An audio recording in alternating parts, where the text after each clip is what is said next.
धनंजय एक कबाड़ी की दुकान चलाता था। वो लोगों से कबाड़ खरीदता और उसे बेचता था।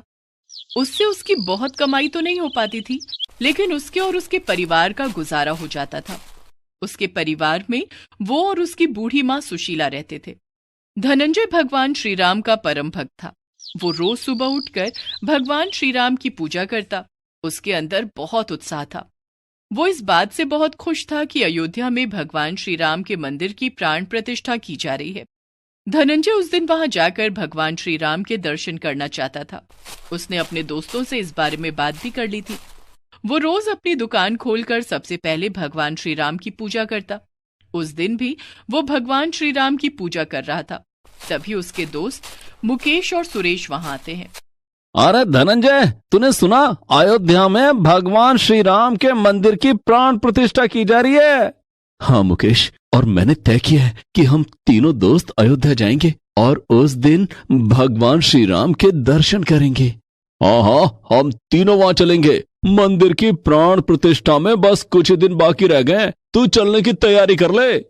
हाँ दोस्त, मैं तो तैयार हूँ। भगवान श्री राम के दर्शन करने में मैं तनिक भी देरी नहीं करूंगा। भगवान श्री राम के नाम मात्र में इतनी शक्ति है कि मैं जब भी किसी मुश्किल में होता हूं ना, भगवान राम का नाम लेने से मेरी मुश्किल दूर हो जाती है। तीनों दोस्त आपस में तय कर लेते हैं कि वे भगवान राम मंदिर के प्राण प्रतिष्ठा समारोह में अयोध्या जाएंगे और भगवान राम के दर्शन करेंगे। उस दिन शाम को दुकान बंद करने के बाद धनंजय घर आता है और अपनी माँ सुशीला को सारी बात बताता है। ये तो बहुत अच्छी बात है बेटा, तू भगवान राम के दर्शन करने जरूर जा। भगवान राम तेरी सारी तकलीफें दूर करेंगे। लेकिन उस दिन सुशीला की तबीयत कुछ खराब थी। वो खांस रही थी। माँ, तुम्हारी तबीयत खराब है, चलो तुम्हें डॉक्टर के पास ले जाता हूँ।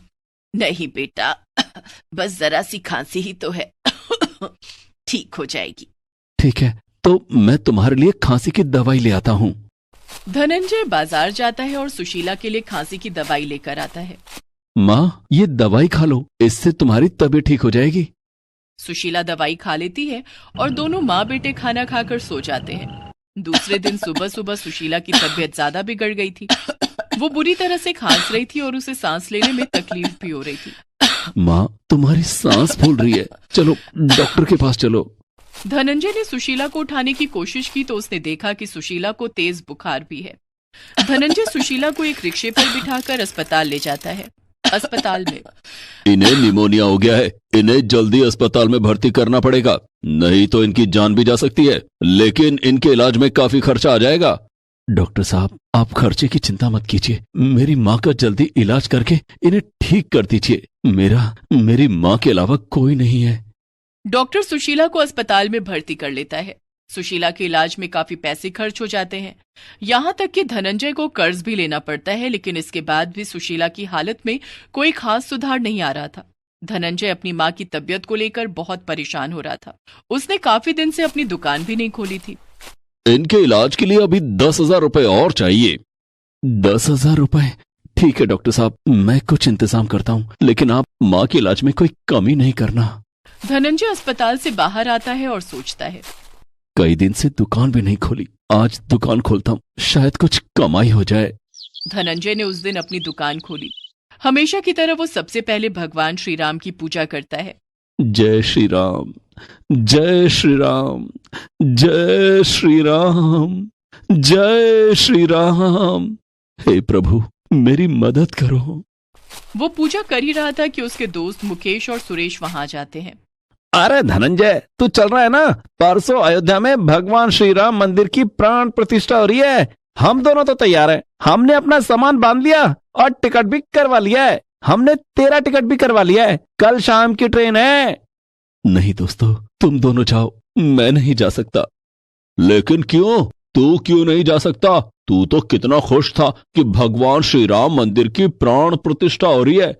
दोस्तों, मेरी माँ की तबीयत बहुत खराब है, वो अस्पताल में भर्ती है। उनके इलाज के लिए मुझे कुछ पैसों की जरूरत है। मेरे पास जो पैसे थे वो उनके इलाज में खर्च हो गए। मैं उन्हें इस हाल में अकेला छोड़कर नहीं जा सकता।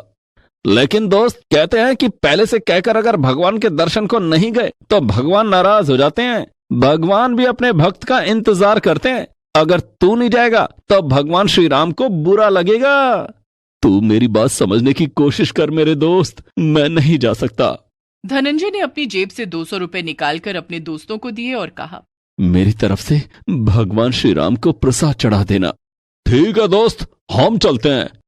धनंजय अपनी दुकान में बैठा ग्राहकों का इंतजार करने लगा। तभी उसके पास एक युवक आता है। भैया ये पंखा ठीक हो जाएगा क्या? अभी देखता हूँ साहब। धनंजय ये सोचकर खुश हो जाता है कि पंखा ठीक करने पर उसे कुछ पैसे मिल जाएंगे जो उसकी माँ के इलाज में काम आएंगे। भैया ये पंखा मेरे दादाजी का है, आप एक काम करो, ये पंखा आप रख लो और इसके बदले में आप मुझे पैसे दे दो। नहीं साहब, आप थोड़ी देर तो रुको, मैं इसे अभी ठीक कर दूंगा। नहीं भैया, आप इसके बदले में मुझे पैसे दे दो। धनंजय ने देखा कि उसके पास आखिरी 200 का नोट बचा था। साहब मेरे पास तो सिर्फ 200 रुपए हैं। कोई बात नहीं, आप मुझे 200 रुपए ही दे दो। धनंजय ने ना चाहते हुए भी वो 200 का नोट ग्राहक को दे दिया। ग्राहक पैसे लेकर चला गया। उसके जाने के बाद धनंजय ने उस पंखे को खोला। उसके तो होश ही उड़ गए। पंखे के अंदर से ढेर सारे सोने के गहने निकलने लगे। धनंजय ने उन गहनों को अपने पास रख लिया और उस ग्राहक की खोज में निकल गया। पता नहीं वो कौन था, ये गहने उसके दादाजी के हैं। इन गहनों को उसे वापस करना होगा।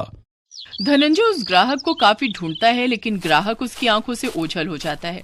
उसे ढूंढता हुआ धनंजय एक मंदिर में पहुंच जाता है जहां भगवान श्री राम की आरती हो रही थी। धनंजय समझ जाता है कि वो ग्राहक कोई और नहीं बल्कि स्वयं भगवान श्री राम थे जो उसकी मदद करने आए थे। प्रभु मेरे श्री राम, मैं समझ गया, वो आप ही थे। आपने मेरी मदद की, आपका बहुत बहुत धन्यवाद प्रभु। धनंजय उसी समय सुनार की दुकान पर जाता है और उन गहनों को बेच देता है, जिसके बदले में उसे ढेर सारे पैसे मिलते हैं। वो उन पैसों को लेकर अस्पताल जाता है। डॉक्टर साहब ये पैसे रख लीजिए, मेरी माँ के इलाज के लिए लाया हूँ।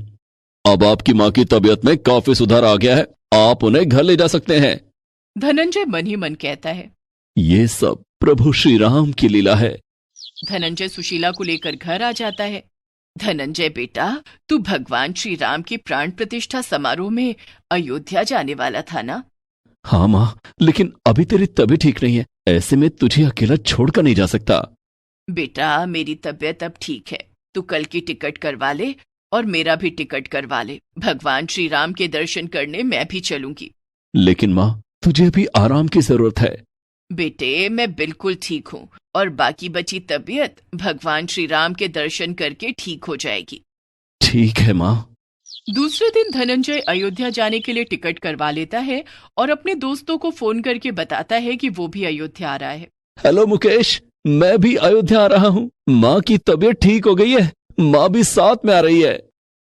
ये तो बहुत अच्छी बात है, मिलते हैं फिर अयोध्या में। शाम की ट्रेन से धनंजय अपनी माँ सुशीला के साथ अयोध्या आ जाता है। वहां सुरेश और मुकेश पहले से उन दोनों का इंतजार कर रहे थे। अगले दिन राम मंदिर में प्रभु श्री राम की प्राण प्रतिष्ठा समारोह था।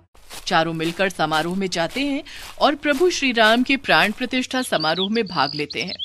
वे सभी प्रभु श्री राम के दर्शन करते हैं।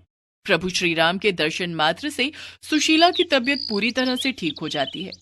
धनंजय ने सुशीला को और अपने दोस्तों को बताया कि कैसे प्रभु श्री राम एक साधारण ग्राहक के वेश में उसकी दुकान पर आए और उसकी मदद की। आज मैं प्रभु श्री राम की वजह से ही यहाँ आ पाया हूँ। उन्होंने माँ का इलाज कराने में मेरी मदद की और मैं यहाँ आ सका। बेटे, जिस तरह से प्रभु श्री राम ने तेरी मदद की है, उसी तरह से सबकी मदद करे। जय श्री राम, जय श्री राम। सभी एक साथ कहते हैं, जय श्री राम। गरीब की दुर्गा भक्ति। जय अम्बे गौरी मैया, जय श्यामा गौरी। तुमको निश दिन ध्यावत हरि ब्रह्मा शिव जी। ओम जय अम्बे गौरी। अरे भोला, रुक बेटा, ले ये माता रानी का प्रसाद खा के जा। ले हाथ आगे कर। ओहो माँ, पहले ही देर हो रही है, लाओ जल्दी। जल्दी का काम शैतान का होता है बेटा, आराम से जा। आराम से तो बस आप ही रह सकती हो माँ जी। ये आराम से बैठ गए तो घर कैसे चलेगा। जाओ जी, जल्दी जाओ आप। माँ जी के पास तो कोई काम है नहीं, सारा दिन माता रानी के सामने घंटी बजाने के सिवाय। भोला अपने खेत के लिए निकल जाता है। ना तो उसने मीना को उसके व्यवहार के लिए टोका और ना ही मंगला उसे कुछ कह सकी। दरअसल मंगला की बहू मीना बहुत ही तेज तर्रार थी, साथ ही लालची और मतलबी भी। वो मंगला से कभी भी सीधे मुंह बात नहीं करती थी। भोला भी उसी के रंग में रंग चुका था। दूसरी तरफ मंगला सारा दिन बस मां दुर्गा की भक्ति में ही लीन रहती थी। उसे दुनियादारी से कोई मतलब ही नहीं था। ना उसे मीना से कोई उम्मीद थी और ना ही भोला से। उसे तो बस अपनी माता रानी का साथ ही चाहिए था जो उसके पास था। माते, ये मंगला आपकी परम भक्त है, लेकिन इसकी ये बहू इसे कितना प्रताड़ित करती है। ना तो उसे ठीक से खाने को देती है और ना ही पहनने को। इसका बेटा भी इसकी परवाह नहीं करता। माते, आपको नहीं लगता कि मंगला को आपकी मदद की आवश्यकता है? शेरा, आवश्यकता तो हर मनुष्य को हर समय होती है, लेकिन उसे पूरा कैसे करना है ये तो मनुष्य के अपने हाथ में ही होता है। विधि के विधान में सभी का भाग्य लिखित है। थोड़ा धीरज रखो। जैसे मंगला के मन में मां दुर्गा बसी हुई थी, ठीक वैसे ही मां दुर्गा भी मंगला से बहुत प्रेम करती थी। लेकिन फिर भी अभी मंगला को बहुत कुछ सहना था। मीना बेटी, कल से नवरात्रे शुरू हो रहे हैं, तो माता रानी की पूजा का सामान चाहिए था और मेरे व्रत भी होंगे तो। माँ जी, देखिए, आपको व्रत रखने हैं तो शौक से रखिए, लेकिन एक बात साफ साफ सुन लीजिए। आपके लिए फल, मेवा और ये पूजा का इतना महंगा सामान लाने के लिए पैसे नहीं है हमारे पास। सब कुछ तो आपके सामने ही है। पता नहीं फिर भी आपको कुछ दिखता क्यों नहीं। ले दे के एक खेती तो है हमारे पास।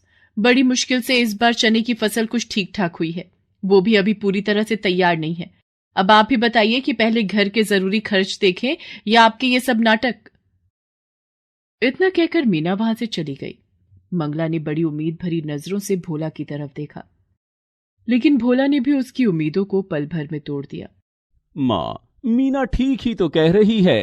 वैसे भी तुम्हारा हर दिन तो माता रानी के नाम से ही शुरू होता है और उन्हीं के नाम के साथ खत्म भी होता है।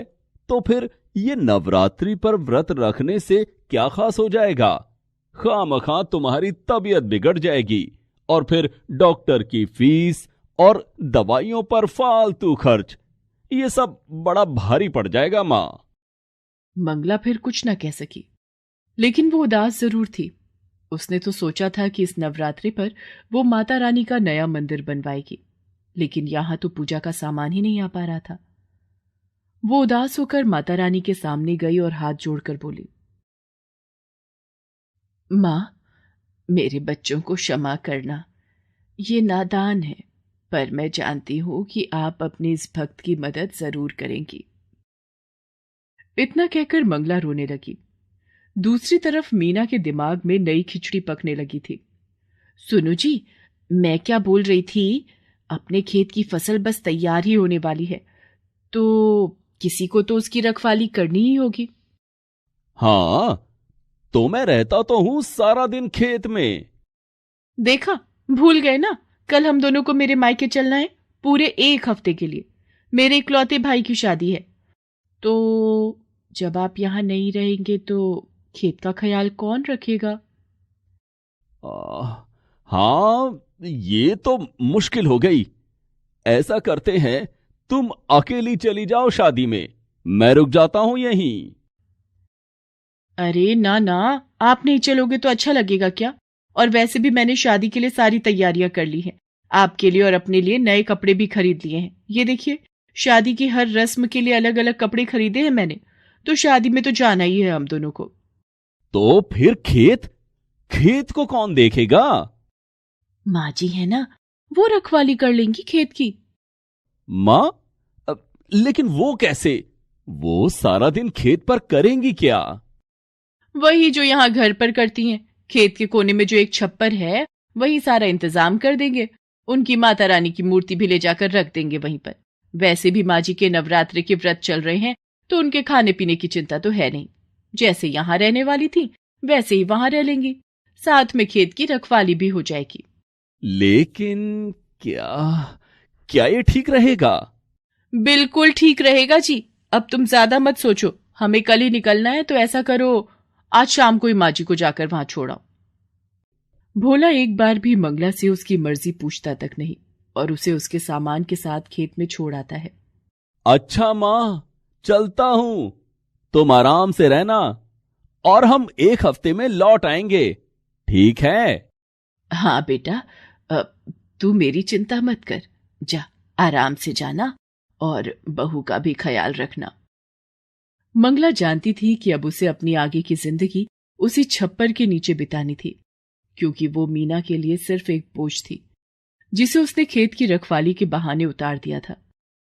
इस सब के बाद भी मंगला दुखी नहीं थी, क्योंकि उसकी माता रानी तो अब भी उसके साथ ही थी। शेरा, कितने दिन हो गए धरती पर विचरण किए हुए, चलो आज चलते हैं। मां दुर्गा की बात मानकर उनका शेर अपना रूप बदलकर एक बालक का रूप धारण कर लेता है और मां दुर्गा स्वयं उसकी माता का स्वरूप लेकर धरती पर आती है। वो शेरा के साथ मंगला के गांव में ही आती हैं। चलते चलते वे दोनों भोला के खेत के पास रुकते हैं, जहां मंगला अपने छप्पर के नीचे मां दुर्गा की भक्ति में लीन थी। माते, ये तो मंगला है। इतनी तेज धूप में ये यहां क्या कर रही है? हाँ शेरा, ये मंगला ही है। इसे इसके बेटे बहू ने यहाँ बेसहारा छोड़ दिया है। ओह, ये तो बिल्कुल अच्छा नहीं किया उन्होंने। माते, अब तो आपको इसकी मदद करनी ही चाहिए। मां दुर्गा मुस्कुराकर शेरा की तरफ देखती हैं और फिर उसे अपने साथ चलने का इशारा करती हैं। वे दोनों सीधे मंगला के पास पहुंचते हैं। फिर मां दुर्गा मंगला से कहती हैं, माता जी प्रणाम, मेरा नाम दुर्गा है और ये मेरा बेटा है। इसे बहुत भूख लगी है। हमारा घर यहाँ से काफी दूर है, पहुंचते पहुंचते शाम हो जाएगी। अगर आपकी आज्ञा हो तो क्या हम आपके खेत से कुछ चने ले सकते हैं? बस मेरे बच्चे का पेट भर जाए, इतने ही लेंगे, आपकी बड़ी कृपा होगी। नहीं, तुम नहीं ले सकते। क्या कहा? हम नहीं ले सकते? लेकिन मुझे बहुत भूख लगी है, बस थोड़े से दे दीजिए ना। बेटा, कच्चे चने ले भी लोगे तो भला उन्हें खाओगे कैसे? तुम दोनों यहीं रुको, मैं खुद जाकर चने लाती हूँ और फिर अपने चूल्हे पर उन्हें भूनकर तुम्हें देती हूँ, फिर देखना क्या स्वाद आता है। मंगला उन दोनों को वहीं बिठाकर खुद चने लेने के लिए खेत में चली जाती है और अपनी झोली में ढेर सारे चने लेकर वापस लौटती है। आप रहने दीजिए, अब इन्हें भूनिए मत, मेरा बेटा ऐसे ही खा लेगा। कमाल करती हो बेटी, ऐसे कैसे खा लेगा कच्चे चने? मैंने कहा ना, तुम बस कुछ देर रुको। बेटी, मुझ बुढ़िया के पास और तो कुछ है नहीं, बस जो कर सकती हूँ वो तो करने दो, मुझे अच्छा लगेगा। वैसे भी माता रानी के नवरात्रे चल रहे हैं और पता नहीं मैं कंजक पूजन कर भी पाऊंगी या नहीं। इस प्यारे से बच्चे और तुम्हें चने खिलाकर ही संतोष लेने दो मुझे। इसके बाद मंगला बड़े ही प्यार से अपने चूल्हे पर उन चनों को खूब अच्छे से भूनती है और फिर माँ दुर्गा और शेरा को खिलाती है। इसके बाद, धन्यवाद माता जी, आपके चनों का स्वाद मैं कभी नहीं भूलूंगी। इसके साथ ही माँ दुर्गा शेरा के साथ वहां से जाने लगती हैं।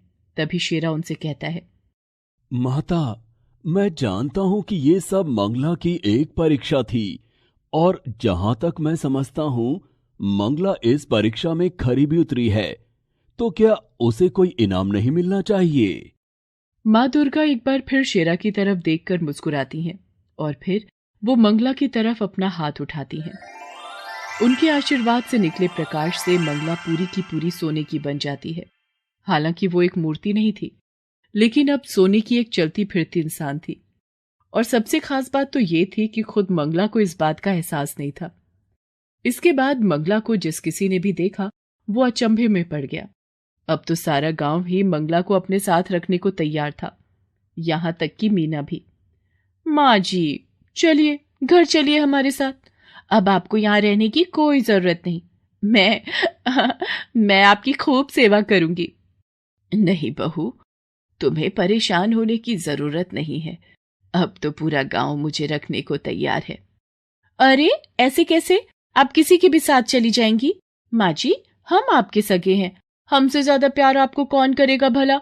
और वैसे भी माँ जी, सबको आपसे बस सोना चाहिए, आपकी तो यहाँ किसी को नहीं पड़ी। हाँ बहू, तुम्हारी ये बात तो बिल्कुल सच है। इसीलिए मैंने तय किया है कि मैं किसी के साथ नहीं जाऊंगी, अपनी माता रानी के साथ यहीं रहूंगी हमेशा। नहीं माँ जी, मैंने कहा ना, आप मेरे साथ चलिए, अपने घर चलिए। हम आपके लिए माता रानी का बहुत बड़ा मंदिर बनवा कर देंगे। आप सारा दिन माता रानी की पूजा करना, और अब से हर नवरात्रि हम माता रानी के नाम से जागरण भी करवाएंगे। नहीं बहू, अब इस सब की जरूरत नहीं है। इतना कहकर मंगला माता रानी के चरणों में अपना सिर रखती है और अगले ही क्षण वो अपने प्राण त्याग देती है। ऐसा लग रहा था मानो उसने माता रानी के चरणों में ही मोक्ष को प्राप्त कर लिया था। मंगला को जो चाहिए था वो उसे मिल गया था, लेकिन मीना को नहीं, क्योंकि ना तो अब मंगला सोने की थी और ना ही मीना के किसी काम की। Please subscribe this channel. Please subscribe this channel.